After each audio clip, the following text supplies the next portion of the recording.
बहुत समय पहले की बात है। एक राजा था, उसकी 3 बेटियाँ थीं। तीनों ही बहुत होनहार और चतुर थीं। उसने अपनी बेटियों को शिक्षा ग्रहण करने के लिए जंगल में गुरुकुल में भेज दिया था। तीनों राजकुमारी कुछ समय बाद जंगल से वापस आई थीं, पूर्ण शिक्षा ग्रहण करने के बाद। राजकुमारियों के महल में वापस आने की खुशी में राजा ने बहुत बड़ी दावत आयोजन करवाई। राजा ने अपनी तीनों राजकुमारियों को दावत के दौरान राज्यसभा में उपस्थित रहने को कहा था। दावत शुरू हुई तो राजा ने अपने महामंत्री से कहा, मंत्री जी, क्या आप राजकुमारियों से कुछ सवाल करना चाहेंगे? हमें भी तो मालूम हो हमारी राजकुमारियां हमसे दूर होकर गुरु से क्या शिक्षा पाकर वापस आई हैं। महाराज की बात सुनते ही मंत्री जी ने कहा, अवश्य महाराज, मैं इन तीनों राजकुमारियों से एक ही सवाल करना चाहूँगा। आपका प्यार तो हमें मालूम है महाराज कि आप तीनों राजकुमारियों से बराबर प्रेम करते हैं, पर हम सभी सभा में उपस्थित यही जानना चाहेंगे कि तीनों राजकुमारियां आपसे कितना प्यार करती हैं। बड़ी राजकुमारी ने उत्तर दिया, हम महाराज को इतना प्यार करते हैं जितना सूर्य इस धरती से करता है। राजकुमारी का उत्तर सुनकर सभा में उपस्थित लोग खुश हो गए और तालियां बजाने लगे। तभी महामंत्री ने दूसरी राजकुमारी से पूछा कि राजकुमारी, आप बताओ कि आप महाराज से कितना प्यार करती हैं।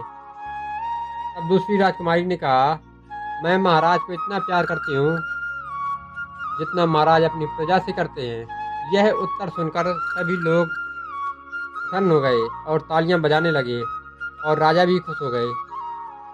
तभी महामंत्री ने तीसरी राजकुमारी से पूछा कि हे राजकुमारी, अब तुम्हारी बारी है, तुम बताओ कि तुम महाराज से कितना प्रेम करती हो।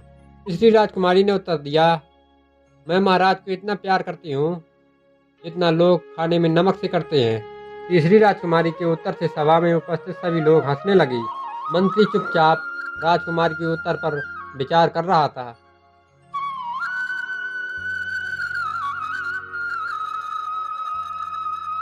तीसरी राजकुमारी का उत्तर सुनकर महाराज ने गुस्से से कहा, मंत्री जी, आप सिपाहियों को लेकर जाओ और इस राजकुमारी को भी साथ में लेकर जाना और इसको जंगल में छोड़ कर आओ, क्योंकि इसकी शिक्षा अभी अधूरी है।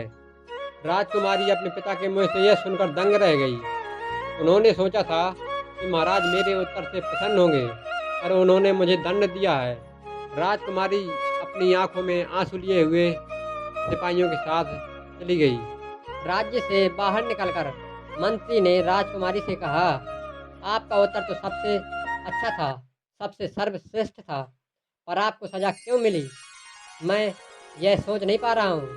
राजकुमारी ने उत्तर दिया, मैं महाराज पर नाराज नहीं हूँ। दुनिया का दस्तूर यही है। आप लोगों के विचार से हटकर कुछ करते हैं या कहते हो, दुनिया उसे समझ नहीं पाती। इस वजह से अब मुझे सजा मिली है। मंत्री ने राजकुमारी से कहा, आप परेशान ना हो महारानी, मैं अभी महल जाकर महाराज को बताता हूँ और मैं अभी आपके साथ यहाँ 2 सिपाहियों को छोड़कर जाता हूँ। ये 2 सिपाही आपकी रक्षा करेंगे, आप इनके साथ यहीं रहिए, मैं अभी आता हूँ। तभी मंत्री जी महल पहुँचे। मंत्री जी महल पहुंचकर सबसे पहले रसोई घर में जाते हैं और बिना नमक का पकवान बनाने को रसोइयों से कहते हैं और उस पकवान को एक थाल में लगवाकर दरबार में उपस्थित हो जाते हैं। उस थाल को महाराज के पास पेश किया जाता है। थाल में तरह तरह के पकवान देखकर महाराज कुछ समझ नहीं पाते। महाराज मंत्री से पूछते हैं, ये सब क्या है? राजकुमारी को आप जंगल में छोड़ आए? महामंत्री ने उत्तर दिया, जी महाराज, हम राजकुमारी को जंगल में छोड़ आए और आपके लिए ये पकवान है और साथ ही आपके लिए ये भोजन है। आप इसे चखें और बताएं कि कैसा बना है। महाराज ने खाना खाया। महाराज खाना खाते ही समझ जाते हैं कि मंत्री ने यह थाल क्यों बनवाया है। महाराज को अपनी राजकुमारी की कही बात याद आती है। जितना खाने में नमक जरूरी है उतना वह प्यार करती है। महाराज की आंखों में आंसू थे। वह तुरंत मंत्री जी के साथ जंगल में राजकुमारी के पास पहुंचकर उनसे अपनी गलती की माफ़ी मांगते हैं और राजकुमारी को अपने साथ महल लेकर लौट जाते हैं। बच्चों, आपको हमारी कहानी कैसी लगी? यदि अच्छी लगी हो तो वीडियो को लाइक करें और चैनल को सब्सक्राइब करें।